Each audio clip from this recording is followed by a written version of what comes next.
বাংলাদেশের যুবককে নেশা সামগ্রী সহ জালে তুলল পশ্চিম আগরতলা থানার পুলিশ। লঙ্কামুড়া এলাকা থেকে তাকে জালে তোলা হয়। রামনগর ফাঁড়ির ওসির সহযোগিতায় তাকে জালে তোলা হয়েছে বলে খবর। ধৃতের নাম হোসেন মিয়া। বাংলাদেশের ব্রাহ্মণবাড়িয়া এলাকায় তার বাড়ি। তার কাছ থেকে উদ্ধারকৃত নেশা সামগ্রীর বাজার মূল্য 25,000 টাকা।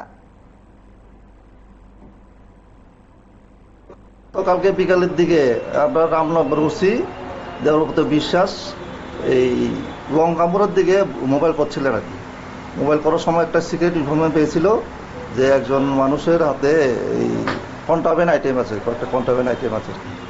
এরপরে ওরা গিয়ে সার্চ করলো, একজন মানুষকে পেলো। ওই মানুষটার হাতে এই কফ সিরাপ 25টা কফ সিরাপ পেয়েছি আর কি।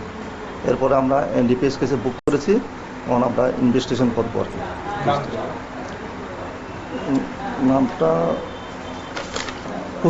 হোসেন মিয়া, বাবার নাম হলো লেক জসিম মিয়া, উত্তরমুড়া, পিএস হলো সদর ডিস্ট্রিক্ট, ব্রাহ্মণবাড়িয়া, বাংলাদেশ। এটা তো 20-25 হাজার মতো হবে। না না, বাংলাদেশি? হ্যাঁ বাংলাদেশ। এখানে থেকে নিয়ে যাওয়ার জন্য এসেছিল? হ্যাঁ বোধ হয়। কোন দিক থেকে এসেছে? তো লঙ্কামপুরার দিকে পেয়েছি আমরা। এরপর নেক্সট দেখবো, তদন্ত করে দেখবো আমরা।